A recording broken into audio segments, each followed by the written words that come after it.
Hey guys, in this video I'm going to show you how to decase and depin the FS-iA4B receiver here. This is the one that works with the Flysky radios, and I'm going to get it, have it bound already to the Flysky FS-i6S here. And I'm going to see how much weight I can save by getting rid of the case and all of the pins, because I only intend to use the iBus protocol, which is a serial protocol, and I don't need any of the PWM channels here. And additionally, using this as a serial receiver, I get the full 10 channels instead of just 4 here.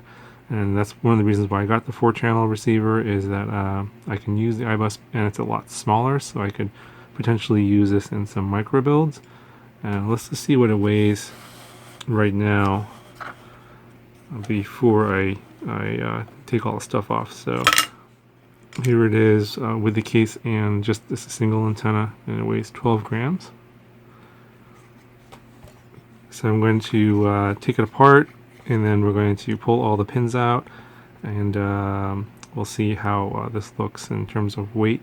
Now, I know that everyone's thinking, okay, well, how are you going to bind it later if you want to bind it to another model or something, a different radio? Well, all you need to do is just, all this bind plug does is just jumpers these two end pins here, then the ground and the signal on the VCC. So what I'll end up doing there is I'll solder on what's called a momentary switch, or momentary button, and that's what the Flysky receivers use. So it'll be something like that. So I'll show you that as well. Okay, first thing you want to do is unscrew the back cover off, and there's just 2 screws here.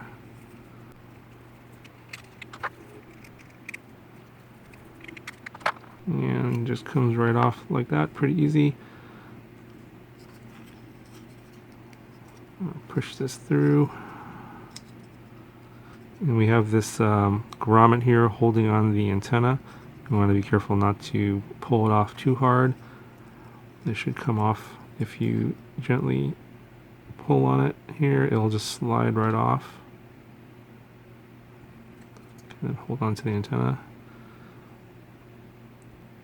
So I'm just going to pull the shield through the grommet as well. That's a little bit easier. There we go. Got the case off. You can see here the antenna is directly soldered on. We have our signal over here on the left, and that's the ground element right there.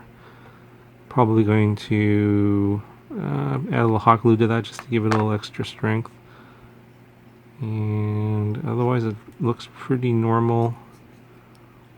Got a little bit of a little electronic RF cover here for to shield the electronic signals.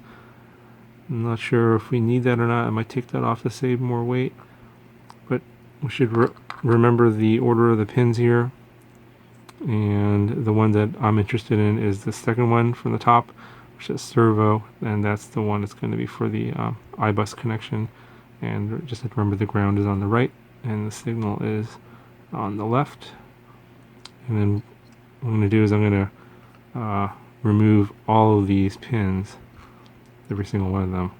And in order to get these pins off, the easiest thing to do is to first remove this black plastic that's actually providing strength and holding all these pins in place. And then once we get that plastic off, I can remove each pin one by one by just applying some solder and heat to these pins and pulling them out one by one. That'll be the easiest. So just curious what this weighs right now. Take a look with the so it was 12 grams with the case on, and now with the case off, wow, 6 grams, 5 grams. So that plastic case was almost half the weight of the receiver, which is amazing. Once we get rid of those pins, it'll probably be even less. So okay, so I've already removed this plastic holder here for these set of pins in the top, and if you guys are wondering how this is done, It's not easy, but if you're patient and careful, it can be done. What I did is I just stuck my little screwdriver here underneath the plastic and between the PCB, and I carefully have been prying up the corners little by little and just going all the way around like this, and basically I'm starting to create some space there between the board and the plastic, and it'll slowly start sliding up, and then you can use some needle nose pliers here to continue to wiggle it up. I usually just do a little bit on one side and then go to the other side, and then do a little bit more over here. So I'm gonna pull the rest of this off, and then I'll show you how to depin this. Okay, so in order to get these pins out, this is the technique I use, and it's probably the easiest. You're gonna first have to apply some flux to all of these pins, because I use the solder doesn't have any flux in it, so it won't melt when you apply heat from your soldering iron. But what I just did for this one here, I pulled off that one in the corner. I just use some needle nose pliers here, and I just wrap a rubber band around the handle so that it provides tension, and then I just basically stick the pliers onto one of the pins here. See if I can get that. It's hard to do when you're looking through the camera, and I just let this dangle off the pin, and I'm not going to be able to show you this on camera because my field of view is too small. But then while this is dangling and this is grabbing onto the pin over here, I apply heat to that one pin. It melts and it just pulls the pin right through. So let me see if I can do it from the side and show you. I'm not sure if I can get this on camera or not. So I got that dangling like that. And I just hit the iron right there.